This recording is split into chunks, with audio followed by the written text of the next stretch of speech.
નમસ્કાર મિત્રો, શ્રુતિ 2020 શ્રેણી અંતર્ગત આપણે વેબિનાર લેક્ચર સિરીઝ દર અઠવાડિયે સોમવાર અને મંગળવારમાં નિયમિત રીતે બપોરે 2 વાગે મળીએ છીએ। એ જ રીતે આજે ફરી પાછા આપણે પીએચડી શ્રેણી સંશોધન અને અભ્યાસ વિષય ઉપર આપણે ફરી પાછા મળીએ છીએ। દોસ્તો આજનો વિષય છે સીદી બાદશાહ તરીકે જેમની ઓળખાણ છે એ સીદી આદિવાસીઓ જૂનાગઢ જિલ્લામાં વસ્યા છે, એમનો સમાજશાસ્ત્રીય અભ્યાસની વાત આજે ડૉક્ટર નિલેશ બારોટ કરવાના છે। નલિની અરવિંદ અને TV Patel arts college Vallabh વિદ્યાનગરના સિનિયર અધ્યાપક એવા નિલેશભાઈ બારોટ સંશોધન ક્ષેત્રમાં પણ ખૂબ જાણીતા છે અને અધ્યાપક તરીકે પણ એમણે ખાસી નામના મેળવેલી છે। આપણા માટે આનંદનો વિષય છે કે આવા સિનિયર અધ્યાપક આપણી વચ્ચે આવી અને એમના સંશોધનની વાત કરી રહ્યા છે। તો દોસ્તો, હું ડૉક્ટર નિલેશ બારોટને આવકારું પણ છું અને સાથે સાથે એક વાત સીદી બાદશાહના સંદર્ભમાં કહેવા માગું છું કે ટ્રાઇબલ વિશે આપણે જ્યારે ભણતા હોઈએ છીએ ત્યારે સીદી ધમાલ, આ સીદીઓનું જે નૃત્ય છે એ નૃત્ય પૂરતી જ આપણી પાસે જાણકારી હોય છે, પણ આપણા જ સમાજશાસ્ત્રના અધ્યાપક શ્રી કે જેમણે સીડીઓ ઉપર ટ્રાઇબલ સબપ્લાનની અસરો કેવી થઈ છે એનો એક સમાજશાસ્ત્રીય અભ્યાસ કર્યો છે। તો આ અભ્યાસ દ્વારા આપણે જે આફ્રિકાની ટ્રાઇબ છે એ ભારતમાં આવી અને આ સૌરાષ્ટ્રની પ્રાદેશિકતામાં રમમાણ થઈને એમણે સમાજ જીવનની અંદર અગ્રેસર બનવાના પ્રયાસો કર્યા છે। સરકારની વિવિધ યોજનાઓની સાથે એમણે જે કંઈ મેળવ્યું છે અને જે કંઈ ખૂટે છે એની વાત આ સંશોધન અભ્યાસમાં ડૉક્ટર નિલેશભાઈ બારોટ તારવી લાવ્યા છે। તો મિત્રો, હું તમારી વચ્ચેથી રજા લઈ અને નિલેશભાઈને વેલકમ કરું છું।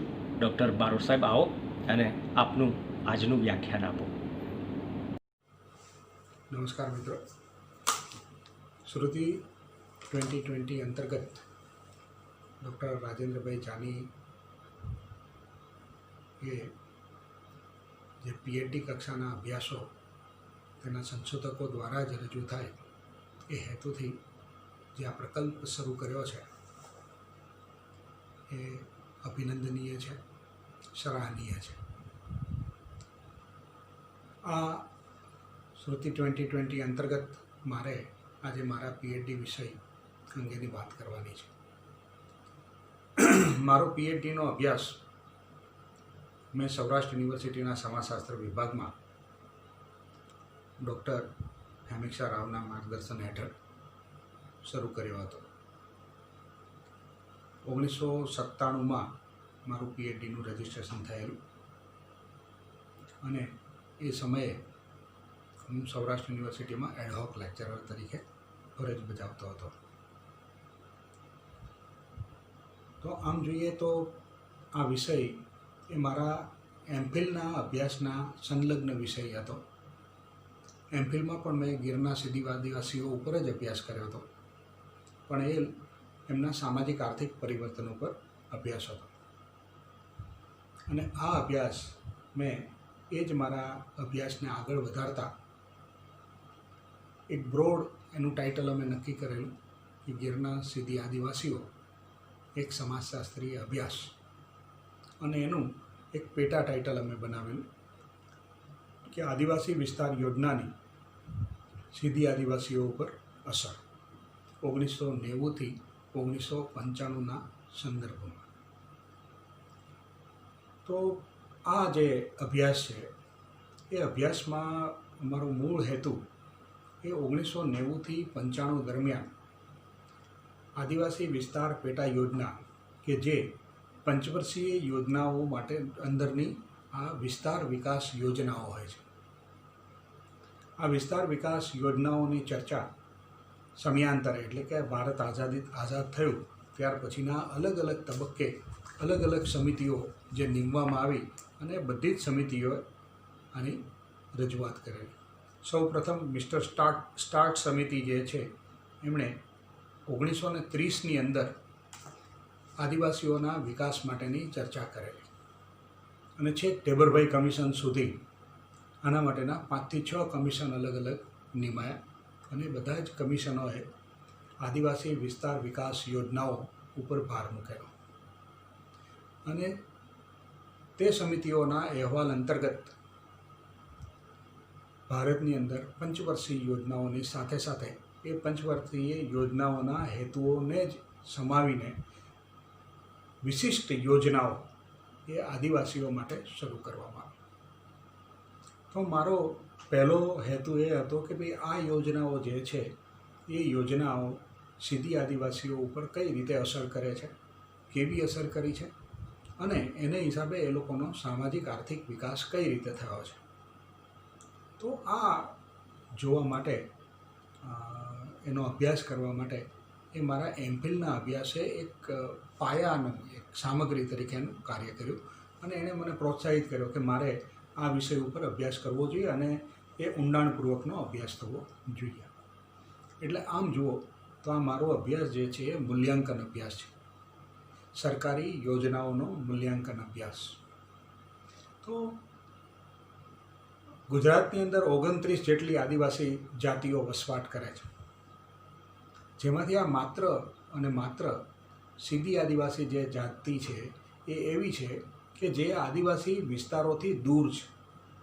આમ તમે જુઓ તો આહવા ડાંગથી લઈ અને અરવલ્લી જિલ્લા સુધી, એટલે કે સાબરકાંઠા, બનાસકાંઠા, હવે જે એમાંથી અરવલ્લી જિલ્લો જે જુદો થયો એ અરવલ્લી જિલ્લા સુધી એ અરવલ્લીની પર્વતમાળાઓમાં વસવાટ કરતો આદિવાસી સમુદાય એ આખો એક ટ્રાઇબલ બેલ્ટ છે, જેમાં ગુજરાતની મોટાભાગની આદિવાસી જનજાતિઓ વસવાટ કરે છે.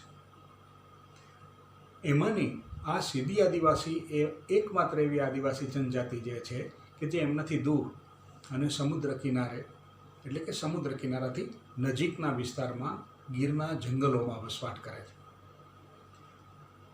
ભારતની જે ઘણી બધી આદિવાસી જનજાતિઓ છે એમાંથી આપણે ત્યાં ગુજરાતમાં 29 આદિવાસી જનજાતિઓ એ સમયે હતી અને એ 29 જનજાતિઓમાં 5 આદિવાસી જનજાતિઓ એવી હતી કે જેને પ્રિમિટિવ્સ તરીકે ઓળખવામાં આવતા હતા. એટલે કે પછાતપણાનો જે માપદંડ છે એ પછાતપણાના માપદંડમાં એ લોકો નિમ્ન કક્ષાની અંદર હતા.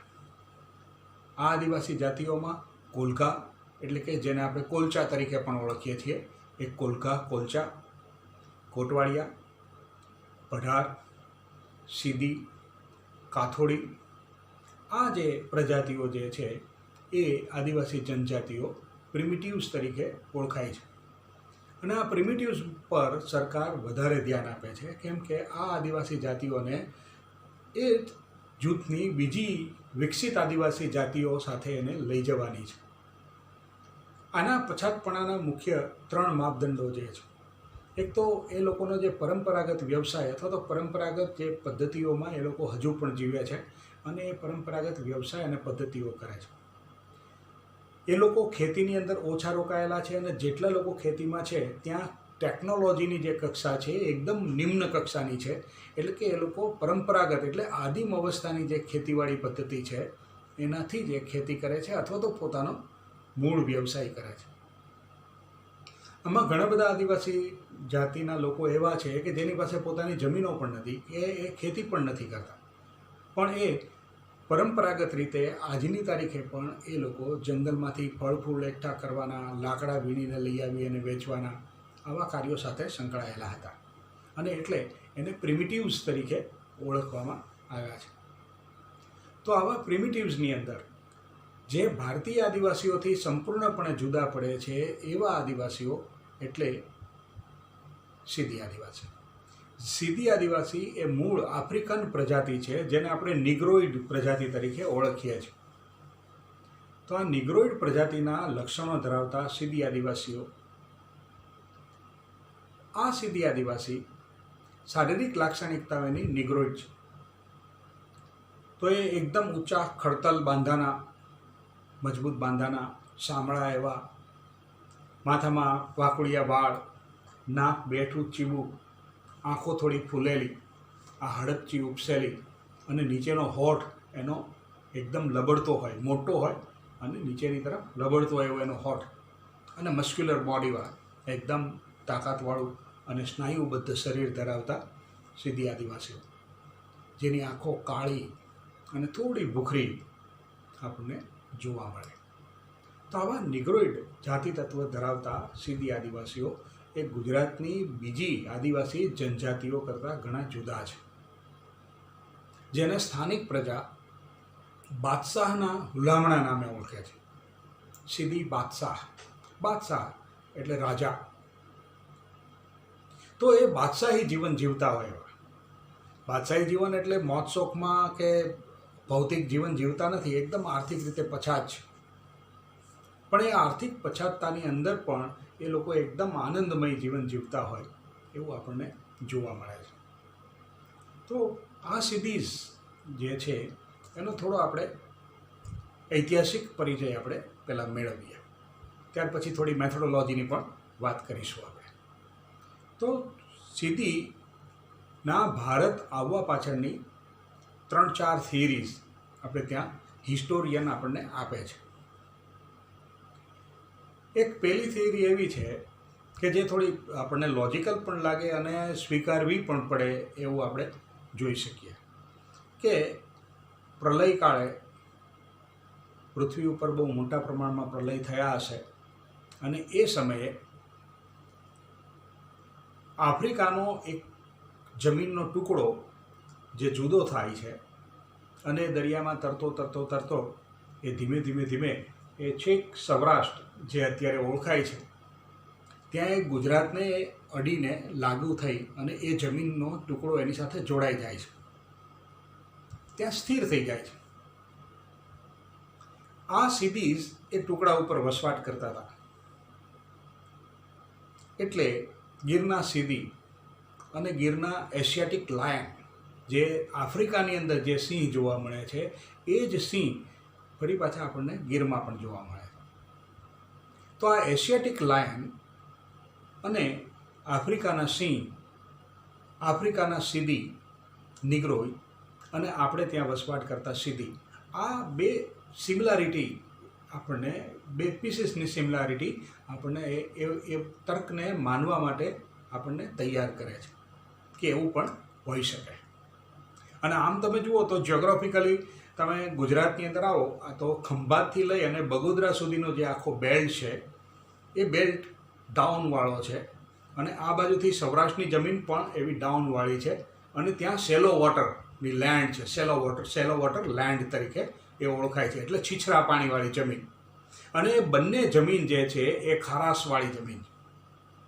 એટલે ભાલ પંથક તરીકે અત્યારે ઓળખાતો આખો વિસ્તાર એ કદાચ કોઈ કાળક્રમે સમુદ્રના પાણીથી ફરતીકોરથી ઘેરાયેલો હોય અથવા તો એ તટ ઉપર સમુદ્રનું પાણી ભરાયેલું રહેતું હોય, જે સેલો વોટરવાળું. એટલે તમે જો બગોદરાથી રાજકોટ, તમે અમદાવાદથી રાજકોટ જતા હોવ અને બગોદરા આવે ત્યાર પછી તમને જમીનો બધી ઉજ્જડ લાગશે. ત્યાં એટલી બધા મોટા પ્રમાણમાં ખેતી થતી જોવા ન મળે. ચોમાસામાં જ ખેતી થતી જોવા મળે. ત્યાર પછીના સમયમાં ત્યાં ખારું પાણી છે. કેમ કે એ જમીનના તળમાં જ ત્યાં દરિયાનું ખારું પાણી છે. અને એટલે ખંભાતથી લઈ અને નળ સરોવર સુધીનો આખો વિસ્તાર જે છે એ છીછરા પાણીવાળો અને સમુદ્રી વિસ્તાર હોય એવી આપણને ત્યાં અનુભૂતિ થાય. ત્યાં વનસ્પતિઓ પણ તમે જુઓ, જો કોઈ બોટનીવાળા કે જીવશાસ્ત્રવાળા ત્યાં અભ્યાસ કરે તો ચોક્કસ એને જાણી શકે કે કઈ રીતે એ સમુદ્રી તટનું જે વાતાવરણ છે અથવા તો ત્યાંના જે સ્પીસીસ જે છે એ કેવા છે એના આધારે અભ્યાસ કરી શકે. તો આ એક થિયરી છે અને એ કદાચ હજારો લાખો વર્ષ પહેલાં બનેલી ઘટના હોય, કારણ કે હજારો વર્ષનો ઇતિહાસ તો આપણી પાસે છે જ, પણ એ લાખો વર્ષ પહેલાંની ઘટના છે. બીજો એક તર્ક એવો છે કે મોહમ્મદ બેગડો જ્યારે પ્રભાસ પાટણ ઉપર એટલે કે સોમનાથ ઉપર ચડાઈ કરવા માટે આવ્યો, એણે 7 વાર સોમનાથ ઉપર ચડાઈ કરેલી મોહમ્મદ બેગડાએ. તો એ મોહમ્મદ બેગડાની સાથે એના સૈન્યની અંદર નગારું વગાડવા માટે સીધી નગારચીઓ આવતા. જે ગુલામો હતા, ગુલામ તરીકે એને સાથે લાવવામાં આવતા અને એ નગારચી જે છે એ યુદ્ધના સમયે નગારું વગાડતા. સૈનિકોને સુરાતન ચડાવવા માટે થઈ અને નગારું વગાડતા. અને એ જ્યારે સોમનાથ ઉપર ચડાઈ કરી ત્યારે ઘણા સિદ્ધીઝ ત્યાં રોકાઈ ગયા, ગીરના જંગલમાં. કેમ કે એને પોતાના વતન જેવું લાગ્યું, કારણ કે આફ્રિકા જેવા જ સિંહ અહીંયા હતા અને એટલે એને એશિયાટિક લાયનને જોઈ અને એ જંગલ જોઈ અને એને પોતાના વતન જેવું લાગ્યું હોય અને એને હિસાબે એ લોકો ત્યાં સેટલ થઈ ગયા. આ બીજી થિયરી છે. અને એના પુરાવા રૂપે જાંબુરની અંદર એક નગારજી બાવાની દરગાહ પણ છે. તો જેને બાબા ગોર એટલે નગારજી બાબા જે છે એના મોટાભાઈ જે છે એની એક દરગાહ છે એ રતનપુરમાં છે, ઝઘડિયા પાસે આવેલું રતનપર. ત્યાં બાબા ગોરની દરગાહ છે અને અહીં એમના ભાઈ જે છે નગારજી. તો એ બાબા ગોર એ 3 ભાઈઓ હતા. એમાંથી એકની અહીંયા દરગાહ છે, એકની ત્યાં દરગાહ છે રતનપુર. તો આ જે બીજી જે થિયરી છે એ થિયરી પણ આપણને કંઈક અંશે વ્યાજબી લાગે. પણ પ્રશ્ન એવો થાય કે એની સાથે જો સ્ત્રીઓ નહોતી, યુદ્ધમાં તો પુરુષો જ આવતા અને સ્ત્રીઓ નહોતી, તો પછી એનો વંશ કઈ રીતે ચાલ્યો? તો એ મોટો પ્રશ્ન છે. ત્રીજી એક થિયરી એવી છે કે સોમનાથ પાસેથી એક વહાણ જ્યારે પસાર થતું હતું ત્યારે એ વહાણની અંદર સીધી ગુલામો અંદર હતા અને સીધી ગુલામોને વેચવા માટે વહાણમાં અહીંયા ભારત આવતું હતું. અને સીધી ગુલામો અહીંયા વેચાતા હતા અને એ સમયે ત્યાં ચપ્પુ ચલાવનારા એટલે વહાણમાં, કારણ કે વહાણ બહુ મોટી સાઇઝના હતા એ સમયે અને એ ચપ્પુથી ચલાવવામાં આવતા. ચપ્પુ એટલે જે ઓર્સ હોય એ ઓર્સ ચલાવવાનું કામ, એ ચપ્પુ ચલાવવાનું કામ સીધી જે મજબૂત શરીરના હોય એ સીધીઝનો એમાં ઉપયોગ કરવામાં આવતો. એ વહાણ ત્યાં ફસાઈ જાય છે સેલો વોટરની અંદર અને વહાણ તૂટી જાય છે, નુકસાની બહુ પામે છે. અને એ સમયે ત્યાંથી ગુલામ સીદીઓ જે છે એ છૂટે છે અને એ દોડી અને સોમનાથના દરિયા કિનારા સુધી જે ગીરનું જંગલ હતું એ જંગલમાં એ લોકો પેસી જાય છે અને જંગલમાં અંદર સુધી ઊંડા જતા રહે છે. તો આ ત્રીજી થિયરી છે. આ ઉપરાંત ભારતની અંદર પણ કર્ણાટકમાં, મહારાષ્ટ્રમાં એમ સીધી આદિવાસીઓ છે. આંધ્રપ્રદેશમાં પણ સીધીસ છે. ગુજરાતની અંદર તમે જુઓ તો તાલાલા ગીર સિવાય ગોંડલની અંદર સીધીસ છે, અમરેલીમાં સીધીસ છે, રાજકોટમાં સીધી છે, જામનગરની અંદર સીધી છે. આપણે ત્યાં ખંભાતના હકીકના ઉદ્યોગમાં હકીકના પથ્થરોનું કામ કરવામાં, ઘસવામાં ને એમાં સીધીસ છે. ઝઘડિયા અને રતનપરની અંદર સીધીસ છે, જ્યાં મેં બાબા ગોરની તમને થોડી વાર પહેલાં જ વાત કરેલી છે. તો સીધીસ આ બધા વિસ્તારોમાં છે. એવું કહેવાય છે કે જાફરાબાદની અંદર સીધીનું રાજ હતું, ત્યાંના રાજા તરીકે સીધી હતા. તો એ રાજા એ ઉમરાવ સીધીઓ હતા. બીજી બાજુ પોર્ટુગીઝની સત્તા હેઠળ આવેલું દીવ, તો દીવમાં પણ સીધીઓ હતા અને પોર્ટુગીઝ સીધીઓ હતા અને એ લોકો પોતાને ગીરના સીધીઓ કરતાં ઊંચા માનતા. ઉમરાવો જે છે, ઉમરાવ જે સીધીઓ છે એ લોકો પોતાને પોર્ટુગીઝ અને ગીરના સીધીઓ કરતાં ઊંચા માનતા, કારણ કે એમ માનતા કે અમે રાજકુળના અમે સીધીઓ છીએ. એવી જ રીતે સુરત પાસે જંજીરાનું જે પોર્ટ હતું એ પોર્ટ ઉપર પણ સીધીઓનો કબજો હતો. એ ચાચિયાઓ તરીકે આવેલા ને એણે એ પોર્ટ ઉપર પોતાનો કબજો જમાવેલો એવું ઇતિહાસ કહે છે. તો આમ ઇતિહાસની દૃષ્ટિએ જોઈએ તો ઘણી બધી રીતે આપણને આ સીધીઓનું સામ્રાજ્ય અથવા તો સીધીઓનું અસ્તિત્વ જે છે ભારતીય સમાજમાં જોવા મળે છે. કોઈ એક થિયરી એવી નથી કે જેનાથી આપણે એવું સાબિત કરી શકીએ કે એ ક્યાંથી આવ્યા, કઈ રીતે આવ્યા, કેમ વસવાટ કર્યો. એ કોઈ એક થિયરીના આધારે આપણે એવું સાબિત કરી શકતા નથી. પણ સીધી એ આફ્રિકન કુળના, આફ્રિકનના વસવાટી મૂળ નિવાસીઓ છે અને નિગ્રોઇડ પ્રજાતિનું જાતિ તત્વ ધરાવતા એ આદિવાસીઓ છે એમ કહી શકાય. મારા અભ્યાસમાં મેં આ સીધી આદિવાસીઝને સમાવેશ કર્યો હતો અને એટલે સીધીનો જે સમાવેશ કરવાનો હેતુ, એના ઉપરનો અભ્યાસ કરવાનો હેતુ એ આમ તો મારા કોલેજ કાળથી જ શરૂ થયેલો. કારણ કે કોલેજ કાળમાં હું હતો ત્યારે મેં યોજનાની અંદર એક લેખ વાંચેલો અને સીધી ઉપરનો લેખ હતો યોજનામાં. આઈ થિંક 1993-94ની આસપાસ, 85ની આસપાસમાં, 85-87ની આસપાસમાં એ આર્ટિકલ મેં વાંચેલો. તો ત્યારથી એમ થયેલું કે ભાઈ આ સીધી વિશે આ આદિવાસી ત્યાં સુધી સીધીને જોતા હતા, પણ ક્યારેય એ આદિવાસી છે એવો વિચાર નહોતો, અથવા તો એ કોઈ વિશિષ્ટ પ્રજાતિ છે એવો ખ્યાલ નહોતો. પણ કોલેજમાં આવ્યા અને સમાજશાસ્ત્રનો અભ્યાસ શરૂ કર્યો અને એમાં યોજનાનું એક મેગેઝિન, યોજના મેગેઝિન ત્યારે પણ અમારી કોલેજમાં આવતું ને ત્યારે એ વાંચવા મળ્યું અને પછી એમાંથી રસ જાગ્યો કે ભાઈ આપણે સીધી ઉપરનો અભ્યાસ કરવો જોઈએ. એટલે એમફિલ અને ત્યાર પછી પીએચડીમાં પણ સીધી પરનો અભ્યાસ લીધો. તો આ અભ્યાસના મારો મુખ્ય હેતુ એ હતા કે સીધી આદિવાસીઓના વિકાસ અંગેની માહિતી જાણવી, વિવિધ જે યોજનાઓ આવે છે એ યોજનાઓ કઈ રીતે એમાં મહત્ત્વનો ભાગ ભજવે છે એની માહિતી પ્રાપ્ત કરવી. આના માટે પ્રાયોજના કચેરીની મુલાકાત લીધી અને પ્રાયોજના કચેરીમાં મિસ્ટર પીપી જોશી પ્રાયોજના અધિકારી તરીકે હતા અને મિસ્ટર મકવાણા એ ત્યાં ક્લાર્ક તરીકે હતા અને એમણે મને ખૂબ સાથ સહકાર આપ્યો. અને 1990થી 1995 દરમિયાન જે સીધી આદિવાસીઓએ લાભ લીધેલો, તો એની આખું એક મને સરસ મજાનું એમણે એક પત્રક બનાવી તૈયાર કરીને આપ્યું. ખૂબ મહેનત કરી હશે એ લોકોએ, કારણ કે એમાં દરેક સીધીનું નામ, એનું સરનામું, એનું ગામનું નામ, કઈ યોજના હેઠળ કેટલા રૂપિયા આપવામાં આવ્યા, એ ક્યારે એણે પરત કર્યા, આ બધી જ માહિતી એણે એક પત્રકમાં મને તૈયાર કરીને આપેલી. અને આવા 565 લાભાર્થીઓ હતા કે જેમણે વિવિધ યોજનાઓનો લાભ લીધેલો.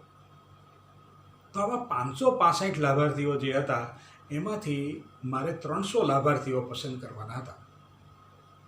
તો મારી પાસે એક તો લિસ્ટ તૈયાર હતું કે મારા ઉત્તરદાતાઓ કોણ છે. મારી સમષ્ટિ એક નિશ્ચિત થયેલી હતી અને નિશ્ચિત થયેલી સમષ્ટિ હતી એટલે મેં પદ્ધતિશાસ્ત્રીય નિદર્શનની પદ્ધતિને ઉપયોગ કરી અને એમાંથી મેં મારા ઉત્તરદાતાઓ જે છે એ ઉત્તરદાતાઓ પસંદ કર્યા. આ ઉત્તરદાતાઓમાં તાલાળા તાલુકાના એક તો તાલાલામાં વસવાટ કરતા કે જે અર્ધ શહેરી અને અર્ધ ગ્રામીણ આદિવાસી ગણાય એવા ઉત્તરદાતાઓ હતા. જાંબુર ગામ જે પૂર્ણ સીધીઓનું ગામ છે, પણ એ માધુરપુરનું ટ્વિન વિલેજ છે. એનું ટ્વિન વિલેજ છે એટલે બે જોડે જોડે ગામ છે. એક નદીના એક કિનારા ઉપર જાંબુર છે, જ્યારે બીજા કિનારા ઉપર માધુપુર છે. તો માધુપુર જે છે એ હિન્દુ વસ્તીવાળું ગામ છે, જ્યાં પટેલોની અને આહિરોની વસ્તીનું પ્રમાણ વધારે છે.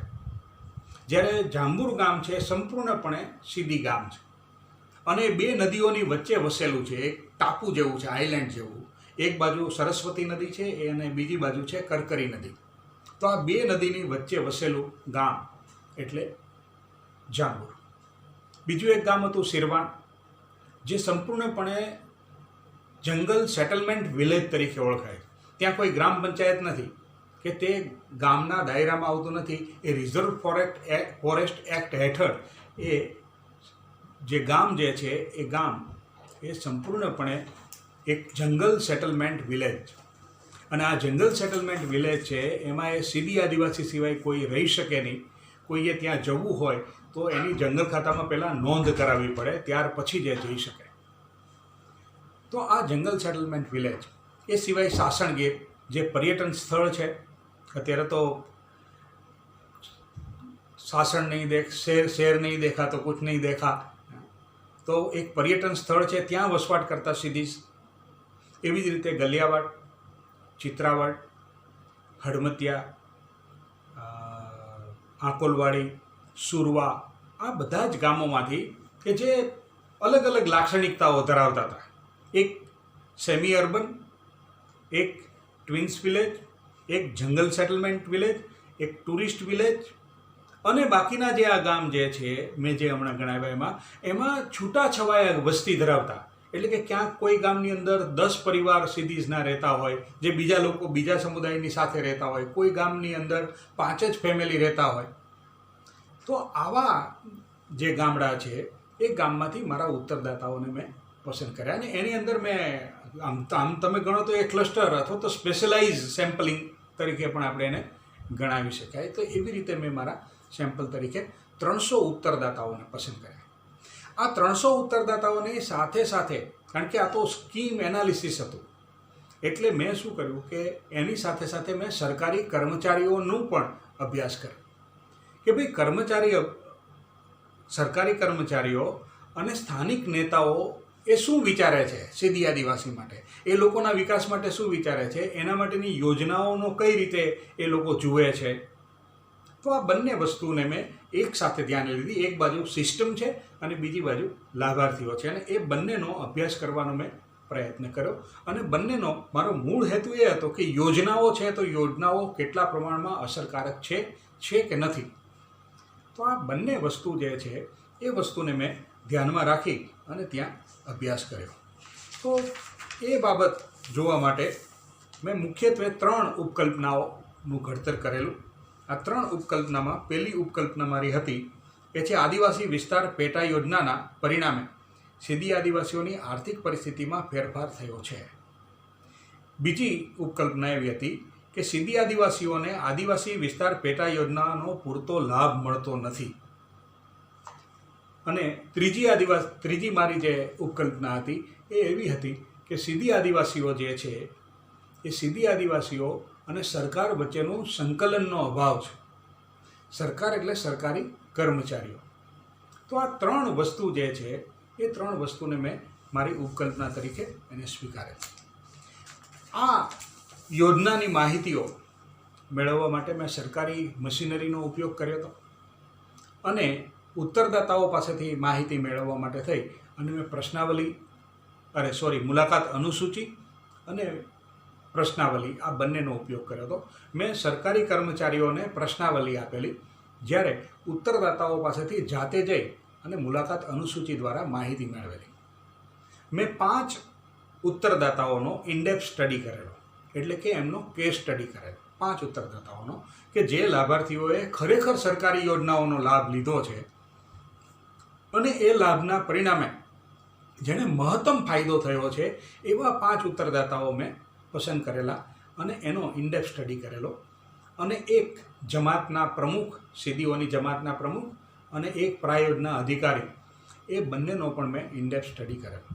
અને એના આધારે મેં મારા અભ્યાસને કંઈક નક્કર એક સ્વરૂપ આપવા માટેનો પ્રયત્ન કર્યો.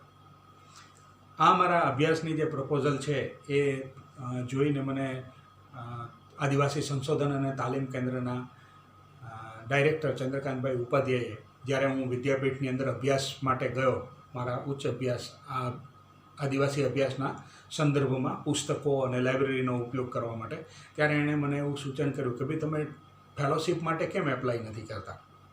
તો ડિપાર્ટમેન્ટ ઓફ ટ્રાઇબલ અફેર્સ આના માટેની સ્પેશિયલ ટ્રાઇબલ સ્ટડીઝ માટેની સ્પેશિયલ ફેલોશિપ આપે છે. તો મેં કીધું સાહેબ મને તો આવી ખબર નથી કે આવી ફેલોશિપ મળે. તો મને કહે ના, તમને ફેલોશિપ મળે, તમે એક કામ કરો, તમારી આ પ્રપોઝલ છે એ તમે ઇંગ્લિશમાં તૈયાર કરી અને તમે મોકલો, તો ડિપાર્ટમેન્ટ ઓફ ટ્રાઇબલ અફેર્સ છે એ તમને આના માટેની ફેલોશિપ આપશે. તો એમના માર્ગદર્શન હેઠળ મેં મારી પ્રપોઝલ તૈયાર કરી અને ગુજરાત સરકારના ટ્રાઇબલ ડિપાર્ટમેન્ટ અને ત્યાર પછી દિલ્હીના ટ્રાઇબલ અફેર્સને એ મોકલી આપી અને મને 2 વર્ષ માટેની આની રિસર્ચ ફેલોશિપ જે છે એ રિસર્ચ ફેલોશિપ આમાં મળેલી. અને વિદ્યાપીઠના ટ્રાઇબલ સેન્ટરનો મને ખૂબ સાથ સહકાર મળેલો. ખાસ કરીને ચંદ્રકાંતભાઈ ઉપાધ્યાય અને રવિન્દ્રભાઈ પંચોળીએ મને આ મારા અભ્યાસમાં ખૂબ મદદ કરેલી. ત્યાંથી ઘણા બધા પુસ્તકો પણ આપ્યા, રિપોર્ટ્સ પણ આપ્યા, જેનો મેં મારા રિવ્યૂ ઓફ લિટરેચરની અંદર ખૂબ મને ઉપયોગી થયા છે. તો મારું જે રિવ્યૂ ઓફ લિટરેચર જે છે એ રિવ્યૂ ઓફ લિટરેચરની અંદર મેં નેશનલ ઇન્ટરનેશનલ લેવલના જે અભ્યાસો છે એ અભ્યાસોનો પણ એમાં ઉપયોગ કરેલો. એન્થ્રોપોલોજીકલ જે સ્ટડી થયા છે એ એન્થ્રોપોલોજીકલ સ્ટડીઝનો જે છે એનો પણ મને વિદ્યાપીઠની TRIની જે લાઇબ્રેરી છે એ લાઇબ્રેરીમાંથી ખૂબ લાભ મને મળેલો. ત્યાર પછી વિદ્યાપીઠમાં તૈયાર થયેલા અભ્યાસો, ઠાકોરભાઈ નાયકે અને ગૌરીશંકર પંડ્યાએ સિદ્ધીઝનો અભ્યાસ કરેલો અને એમણે જે અભ્યાસ કરેલો એ 1981ની અંદર એમણે અભ્યાસ કરેલો સિદ્ધીઝનો. તો એ પણ મને ત્યાંથી પ્રાપ્ત થયો. સૌરાષ્ટ્ર યુનિવર્સિટીના ડિપાર્ટમેન્ટના પૂર્વ હેડ અધ્યક્ષ PS જેઠવા સાહેબે પણ પઢાર જ્ઞાતિનો અભ્યાસ કરેલો, એન્થ્રોપોલોજીકલ સ્ટડી કરેલો અને એનો પણ અભ્યાસ મને ત્યાં પ્રાપ્ત થયેલો. એ સિવાય મુસ્તા અલી મસવી સાહેબે પણ સીરીઝ ઉપર ને એના ઉપર અભ્યાસ કરેલો અને એ પણ મને ત્યાં પ્રાપ્ત થયો. મારા સંદર્ભ સાહિત્યની અંદર મેં એથનોલોજીકલ જે સ્ટડી થયેલા છે એ એથનોલોજીકલ સ્ટડીનો પણ અહીંયા સમાવેશ કર્યો છે. અને એ સિવાય લગભગ 30 થી 35 જેટલા અલગ અલગ રિપોર્ટ્સ, જેની અંદર મોનોગ્રાફ રિપોર્ટ થયેલો 1968ની અંદર મોનોગ્રાફ રિપોર્ટ તૈયાર કરવામાં આવેલો. એ મોનોગ્રાફ રિપોર્ટનો પણ આમાં મેં ઉપયોગ કર્યો છે મારા અભ્યાસની અંદર. અને એ મને સરકારી જે છાપખાનું હોય ત્યાંથી જૂનાગઢની જે લાઇબ્રેરી છે ગવર્મેન્ટની, એ તોપખાનાની અંદર આવેલી લાઇબ્રેરી, ત્યાંથી મને પ્રાપ્ત થયેલો મોનોગ્રાફનો અભ્યાસ. તો એ સિવાય સેન્ટર ફોર સોશિયલ સ્ટડીઝ સુરતની લાઇબ્રેરીમાંથી પણ પુનાલેકર સાહેબના અને એમના અભ્યાસો મને પ્રાપ્ત થયા. અને ખાસ કરીને ટ્રાઇબલ સ્ટડીઝ કઈ રીતે કરવો જોઈએ તો એનું મને માર્ગદર્શન સેન્ટર ફોર સોશિયલ સ્ટડીઝમાંથી મળેલું. એટલે લગભગ મેં એમ સમજો કે લગભગ 60-70 જેટલા પુસ્તકો અને એની સામે એટલા અહેવાલો. ઇન્ફ્લિપ નેટમાંથી મને 15 જેટલી ફ્લોપી ડ્રાઈવ, અત્યારે તો લોકોએ જોઈ પણ નહીં હોય, એ ફ્લોપી ડ્રાઈવની અંદર 15 જેટલી ફ્લોપી ડ્રાઈવમાં મને અલગ જે રિસર્ચ થયેલા હતા સીરીઝ ઉપરના ઇન્ટરનેશનલ લેવલ ઉપર, એ ઇન્ફ્લિપ નેટ અમદાવાદનું જે સેન્ટર છે એમાંથી મને આઈ થિંક મિસ્ટર કુમાર કરીને હતા, એમણે મને કોપી કરી આપેલી અને લગભગ અડધો દિવસ એમણે મને આપેલો. તો ઇન્ફ્લિપ નેટે પણ મને આ રિવ્યૂ ઓફ લિટરેચરમાં ખૂબ મદદ કરી અને એ જે ફ્લોપી હતી એ ફ્લોપીની અંદર મને 15 જેટલી ફ્લોપીમાં બધી માહિતીઓ પુષ્કળ મળેલી. તો એ રીતે અલગ જગ્યાએથી જે કંઈ સાહિત્ય મળ્યું એ સાહિત્યના હિસાબે મારો જે રિસર્ચનો જે કન્સેપ્ટ હતો એ વધારે ક્લિયર થયો અને મને મારી જે સમજ હતી એ વધારે પરિપક્વ થઈ. મને ઘણી બધી એમાંથી પછી નવી દિશાઓ પણ મળી કે આવું મેં પહેલાં પ્રપોઝલમાં કદાચ લખ્યું છે, એને બદલે આવું કરીએ તો વધારે સારું લાગે, આ કર્યું એને બદલે આમ કરીએ તો વધારે સારું લાગે. અને માર્ગદર્શક સાથે એની અવારનવાર ચર્ચા કરી અને એમનો જે સજેશન હોય એ સજેશન સ્વીકારી અને જ્યાં જરૂર પડી ત્યાં એમાં ફેરફારો કરી અને મારું રિવ્યૂ ઓફ લિટરેચર તૈયાર કર્યું. તો મેં 300 ઉત્તરદાતાઓની મુલાકાત લીધી અને એના અંતે જો હું એમ કહેવું હોય તો એમ કહી શકાય કે હું એક જે મારા તારણો છે, તારણો તો ઘણા બધા છે, બધા તારણોની ચર્ચા કરીએ તો એનો કોઈ અર્થ નથી, પણ બંને પક્ષના જે મહત્ત્વના તારણો છે એ મહત્ત્વના તારણોમાં જો આપણે એમ કહીએ તો મને પહેલી દૃષ્ટિએ એવું લાગ્યું કે સરકાર જે યોજના બનાવે છે એ યોજનામાં એના લાભાર્થીઓને ધ્યાનમાં લેતી જ નથી. હવે સીધી જે છે એ સીધી લાભાર્થી, હું ફક્ત સીધીને જો હું બીજા આદિવાસીઓ સાથે એની કમ્પેરિઝન નથી કરતો. હવે એક યોજના એવી હતી કે સરકાર સીધી આદિવાસીને કાપડની ફેરી કરવા માટે 40,000 રૂપિયા આપતી હતી. તો સીધી આદિવાસી પાસે એવું એજ્યુકેશન કે એવું બિઝનેસનું નોલેજ નથી કે જે એ 40,000 રૂપિયા લઈ અને કાપડની ફેરી કરી અને એનો વ્યવસાય કરી શકે. તો મને પ્રશ્ન એવો થયો કે ભાઈ આના લાભાર્થીઓને તમે કઈ રીતે લાભ આપો? અને 60 લાભાર્થીઓને લાભ આપવાનો હતો. હવે યોજના આવે એટલે કર્મચારીને તો ફરજ થઈ જાય કે 60 લાભાર્થીઓને લાભ આપવો જ પડે. જો ગ્રાન્ટ પાછી જાય તો એના ઉપર ઇન્ક્વાયરી આવે, ભાઈ કેમ તમે ગ્રાન્ટ ના વાપરી? એટલે સામાન્ય રીતે કર્મચારીઓ શું કરતા હોય છે કે એનો જે કરતા હરતા હોય એ સમુદાયનો, એને બોલાવે અને કહે કે ભાઈ જો આ એક યોજના આવી છે, 60 જણાની યોજનાનો લાભ આપવાનો, તું તાર 60 જણાને લઈ આવ અને અમે તને યોજનાનો લાભ અપાવી દઈએ 60 જણાને. એટલે જે નેતા હોય એ કોમ્યુનિટીમાં જાય, એને અનુકૂળ હોય એ 60 લોકોને લઈ આવે, એના જે ડોક્યુમેન્ટ્સ લાવવાના એ ડોક્યુમેન્ટ્સ લઈ આવે અને એનું પેપર વર્ક થાય અને એને યોજનાનો લાભ મળી જાય. ખરેખર જે લાભાર્થીઓએ જે યોજનાનો લાભ મળ્યો હતો એની મુલાકાત લીધી તો એ કોઈ એ વ્યવસાય કરતા જ નહોતા. બીજી એક યોજના હતી ભેંસ આપવાની, દુધાળા પશુઓ માટેની. 2 દુધાળા પશુઓ આપવામાં આવે. હવે તમે એક ઢોર લઈ આવો ઘરે, એક ભેંસ લઈ આવો તો એ ભેંસને 2 ટાઈમ ખાવાનું, 2 ટાઈમની આમ તો આખો દિવસ ભેંસ ખાતી હોય, પણ એને ખવડાવવા માટેનો ચારો, એને બાંધવા માટેની જગ્યા, એ પશુપાલનનું જ્ઞાન એ ક્યાંથી મેળવવાનું? કોણ આપે? એટલે મોટે ભાગે લાભાર્થીઓ આવી ભેંસ લઈ આવે અને એ ભેંસ ખરીદે અને પછી એ ભેંસ સસ્તી કિંમતે કોઈ ખેડૂતને વેચી દે. હવે પૈસો હાથમાં આવે એટલે પૈસો મોજ શોખમાં, આ તો બાદશાહ છે. કેમ કે સ્થાનિક લોકો એને બાદશાહ તરીકે ઓળખે છે, એટલે બાદશાહ છે તો ગમે ત્યાં વાપરી નાખે. તો ત્યાં મારી દ્રષ્ટિએ એ આવ્યું કે સરકાર જો લાભાર્થીઓને ધ્યાનમાં રાખીને એની જરૂરિયાત પ્રમાણેનું જો આયોજન કરે તો આયોજન ચોક્કસ રીતે એ ઉપયોગી થાય. જો એવું ન થાય તો આવા આયોજનો છે એ નિષ્ફળ જાય. બીજા પક્ષે જે લાભાર્થીઓ જે છે એ લોકોની ફરિયાદ પણ એવી હતી કે સાહેબ અમે આ બધું લઈ આવીએ છીએ, અમને સહાય પણ આપે છે, પણ અમને એટલા બધા દોડાવે છે, એટલા બધા હેરાન કરે છે, એ સિવાય એમને સહાય મળતી નથી. તો એ બાબત પણ એક છે કે સરકારની જે પ્રક્રિયા છે એ પ્રક્રિયા બહુ ગૂંચવાળાવાળી છે, અને એ ગૂંચવાળાવાળી છે એને હિસાબે એ પ્રક્રિયા એકદમ ઝડપી કે સુગમ રીતે ચાલતી નથી. અને સુગમ રીતે ન ચાલે એને હિસાબે આપણે જે યોજનાઓનો જે લાભ મળવો જોઈએ એ પૂરતા પ્રમાણમાં મળતો નથી. આથી લાભાર્થીઓના પક્ષે જ્યારે લાભાર્થીઓ કોઈ પણ યોજનાનો લાભ લેવા જાય છે ત્યારે એ લોકો એ વહીવટી પ્રક્રિયાઓથી કંટાળી જાય છે, અને માટે એ લોકો આવી યોજનાઓથી દૂર જતા હોય એવું જોવા મળે છે. સામે પક્ષે કર્મચારીઓનું કહેવું એવું છે કે આદિવાસીઓ ઉદાસી છે, અને ઉદાસીન હોવાને લીધે એ લોકો કોઈ પણ યોજના માટે તૈયાર થતા નથી. અમે એને કેટલું સમજાવીએ પણ એ લોકો તૈયાર થતા નથી. હવે સરકારની જે પ્રોસેસ છે એ તો અમારે કરવી જ પડે, એ કર્યા વિના તો અમે એ લોકોને સહાય આપી શકીએ નહીં. પણ એ લોકો જ્યારે અમે એમ કહીએ કે ભાઈ આવી પ્રોસેસ કરવાની, તો કે તમે અમને હેરાન કરો છો, સરકાર અમારા માટે પૈસા મોકલે પણ તમારે અમને આપવા નથી, માટે તમે અમને હેરાન કરીને ભગાડી દો. તો આ જે પરિસ્થિતિ છે એ પરિસ્થિતિ એ બંને પક્ષે સામસામા એ દોષારોપણ છે, પણ એ પ્રક્રિયાની ગૂંચ જે છે એ ગૂંચ ન ઉકલે ત્યાં સુધી એ શક્ય નથી. ઘણા લાભાર્થીઓએ યોજનાઓના લાભ લીધા છે, પણ શરૂઆતમાં કીધું એમ કે સ્થાનિક પ્રજા એને બાદશાહ કહે છે, એટલે કે એ લોકોનું જીવન બાદશાહી છે. એ થોડું એવું પણ મળી જાય તો એમાં સુખી થઈ જાય, અને વધારે કોઈ લાલસા રાખતા નથી.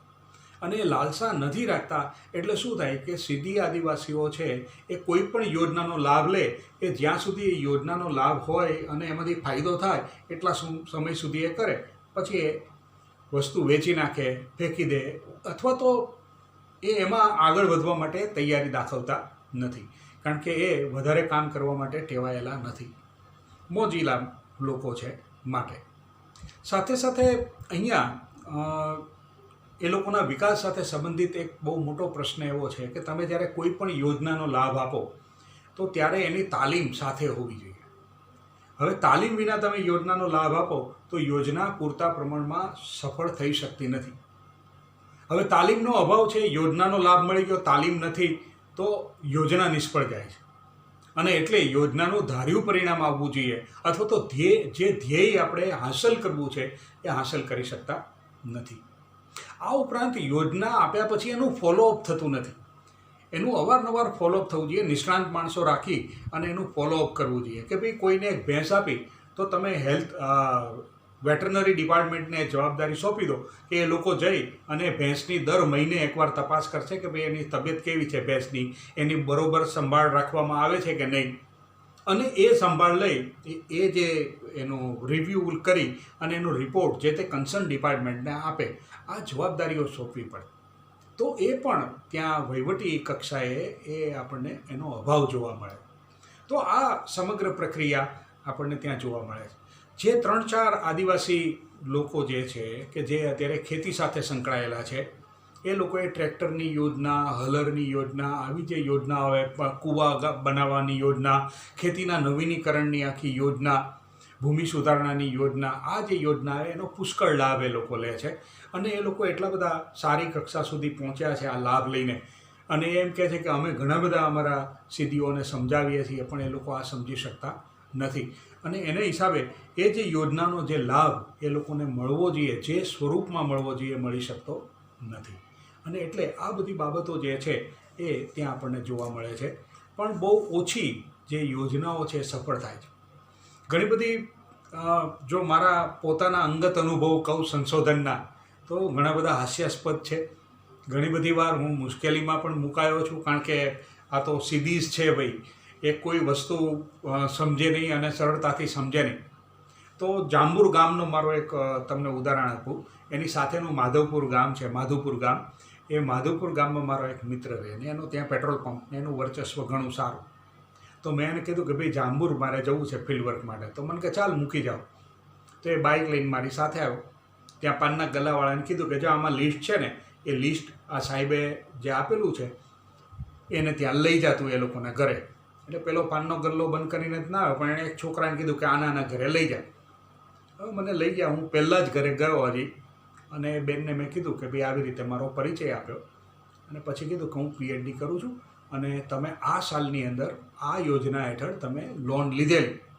ત્યાં તો એ બેને મને ગાળો દેવાની શરૂ કરી. ત્યાં તો 15-20 બહેનો ફરતી ફરતી ભેગી થઈ ગઈ. મારા હાથમાંથી કાગળ લઈ લીધા, લિસ્ટમાં જોયું કોના કોના નામ છે. છોકરાને કે વાંચ કોના નામ છે. એટલે 5-6 ધોરણ ભણેલો છોકરો વાંચવા માંડ્યો. તો મને મૂકવા આવેલો જે છોકરો તો એ દોડીને ગયો પહેલાં પાનના ગલ્લાવાળા પાસે અને જઈને કહે કે પેલા ભાઈ પેલા સાહેબ આવ્યા હતા ને એને તો બધા ગાળો દે છે. એટલે પેલો પાનના ગલ્લાવાળો ગલ્લો છોડીને આવ્યો ને ત્યાં એ લોકોને સમજાવ્યું કે ભાઈ આ સાહેબ તો આપણા અહીં બાજુના જ છે ને, આપણા જે ગામના પેટ્રોલ પંપવાળા છે એમના મિત્ર છે, અને આ તો PhDનો અભ્યાસ કરે છે. એટલે આમાં તમારી કોઈ વસ્તુ, એ લોકોને એમ થયું કે એ લોકોને જે સહાય આપી છે એની ઉઘરાણી કરવા માટે હું આવ્યો. હવે ગેરસમજણ, મેં કેટલું એને સમજાવ્યું કે ભાઈ આવું નથી, આ તમે જુઓ હું લખું છું, તમારા ભણેલા છોકરાને જોડે બેસાડો, એ જોતો જાય કે હું શું લખું છું. અને કેટલી બધી મહેનત પછી મને ઉત્તરદાતાઓએ ઉત્તર આપ્યો. સાસણમાં એક ઘરે ગયો, એને પેલી રેકડી ચલાવવા માટેની લોન આપેલી, રેકડી ખરીદવા માટે. અને મેં જઈને પૂછ્યું કે ફલાણા ભાઈ અહીં રહે છે? તો મને કે કેમ, શું કામ હતું? મેં તો આવી રીતે હું થોડી માહિતી લેવા આવ્યો છું. તો કે ના ના અહીંયા નથી રહેતા, આ બાજુનું ઘર છે ને એ એમનું છે, પણ જુઓ ત્યાં તાળું છે. તો મેં જોયું, મેં કીધું ભાઈ બરાબર છે તાળું છે. એટલે મેં કીધું ક્યારે આવશે? મને કે બજારમાં હશે, થોડી વાર પછી આવશે. તો મેં કીધું સારું, હું અહીંયા આગળ બેસું છું. તો એણે એના ઘરે જે રેકડી પડેલી હતી એ બહાર મોકલી દીધી. એટલે મને તરત શંકા ગઈ કે આ જ ઘર હોવું જોઈએ. એટલે મેં બીજાને પૂછ્યું કે આ ભાઈનું ઘર કયું? તો મને કે આ સામેનું. એટલે પેલા બેનને મેં કહ્યું બેન તમારું જ ઘર હતું, તમે આ બતાવ્યું? તો મને કહે ના ના અમારું ઘર છે જ નહીં, અમને કોઈ લોન મળી જ નથી. મેં કીધું બેન આ નામ છે, મને સરકારી રિપોર્ટમાંથી મળેલું છે, આમાં હું તમારી રેકડી લેવા નથી આવ્યો. તમે રેકડી જે બહાર મોકલી દીધી એ મને ખ્યાલ છે કે તમે તમારા છોકરાને કીધું કે આ રેકડી લઈને જતો રહે, નહીં તો આ ભાઈ લઈ જશે. તો આવું ગેરસમજણ ઊભી થાય. આવી રીતે ઉત્તરદાતાઓ છે એને એમ થાય કે ભાઈ આ કેવી માહિતી લેવા આવ્યા. 3-4 જગ્યાએ તો એવું થયું કે ભાઈ આ સરકારી અધિકારી આવ્યા છે એટલે લોન આપવા માટે આવ્યા છે. એટલે તરત આવે કે ભાઈ મારું ફોર્મ ભરો, મારું કેમ ફોર્મ નથી ભરતા, તમે આને જ બધી સહાય આપો. તો એક ગામમાં એવું થયું ગુંદરણની અંદર. તો હું એક ઘરે ગયો, એક જ ભાઈએ યોજનાનો ત્યાં લાભ લીધેલો, એ ભાઈની ઘરે ગયો એટલે બીજા ઘરવાળા આવ્યા, મને રોક્યો બહાર. મને કે તમારે એને જ લાભ આપવાનો, અમને લાભ નહીં આપવાનો, અમે માણસ નથી, અમે સીધી નથી, અમને કેમ લાભ ન મળે? એને સરકારમાં માણસો ઓળખીતા એટલે તમે એને લાભ આપો. મેં તો ભાઈ હું લાભ નથી આપતો, એણે લાભ લીધો તો એની માહિતી લેવા માટે આવ્યો છું, અને તમારે લાભ લેવો હોય તો પ્રાયોજના કચેરીએ તમે જાઓ અને ત્યાંથી તમને લાભ આપી શકશે. તો આવી રીતે ઘણા બધા સારા માઠા બધા અનુભવો થાય. ઘણા યુવાન ઉત્તરદાતાઓ હોય, થોડું એજ્યુકેશન લીધેલા ઉત્તરદાતાઓ હોય, તો એ તરત જ સહમત થાય, તૈયાર થાય અને આપણને તરત જ યોગ્ય માહિતીઓ આપી દે. અને ઘણી બધી એવી માહિતીઓ પણ આપણને આપે કે જે આપણને વધારે ઉપયોગી થઈ શકે. તો આવા ઘણા બધા સારા નરસા બધા અનુભવ હોય. તો મારું જે આ PhDનું જે કાર્ય છે એ ઘણું મને તો રસપ્રદ લાગ્યું, અને મને પણ અનુભવ સારા થયા PhDની અંદર. અને ખરેખર ખરા અર્થમાં જોઈએ તો PhDનો અભ્યાસ જે છે એક મહાયજ્ઞ છે, અને જેમાં જેટલું આપણે કામ કરીએ એટલું ઓછું પડે એવો એ અભ્યાસ છે. અને કામ તો એવું છે કે જેનો ક્યારેય અંત નથી. તો આપ સૌએ મને સાંભળ્યો, અને રાજેન્દ્રભાઈએ મને આ શ્રુતિ 2020માં જે તક આપી એ બદલ એમનો પણ હું આભાર માનું છું. ધન્યવાદ. દોસ્તો, ભાતીગળ સંસ્કૃતિ અને ગુજરાતની વાત આવે ત્યારે ગુજરાતનું વૈશ્વિક કક્ષાએ જાણીતું નૃત્ય નવરાત્રિના દિવસોમાં જેણે ભારતને અને ગુજરાતને પોતાનું વતન બનાવી દીધું છે, એવા સીધી આદિવાસીઓ મૂળ આફ્રિકાના, એમની વાત આજે નવરાત્રિના દિવસોમાં પણ આપણે કરી અને વૈશ્વિક કક્ષાએ જે નૃત્ય ગીત સંગીતની પરંપરા લોક સંસ્કૃતિ સાથે જોડાયેલી છે એ સમાજશાસ્ત્રીય સંશોધનની અંદર પણ આપોઆપ આજે જોડાઈ ગઈ એવો સરસ મજાનો માહોલ છવાઈ ગયો દોસ્તો આપ સૌએ આ કાર્યક્રમને સતત માણતા રહી અને એક આગવું ગૌરવ અને ગરિમા સમાજશાસ્ત્ર વિભાગ ગુજરાત યુનિવર્સિટીને અપાવ્યું છે તે બદલ આપ સૌનો આભાર માનું છું. અને હા, એ સાથે આજના વક્તા સિનિયર પ્રોફેસર ડૉક્ટર નિલેશભાઈ બારોટનો પણ ખૂબ આભાર માનું છું. થેન્ક યુ નિલેશભાઈ. ફરી પાછા આપણે આવા જ કોઈક ઉપક્રમે મળતા રહેશું. Thank you. અને દોસ્તો, કાલે ફરી પાછા બપોરે 2 વાગે આવા જ એક વ્યાખ્યાનમાં મળવાના છીએ. ત્યાં સુધી આપણે વિરામ લઈએ છીએ. થેન્ક યુ દોસ્તો.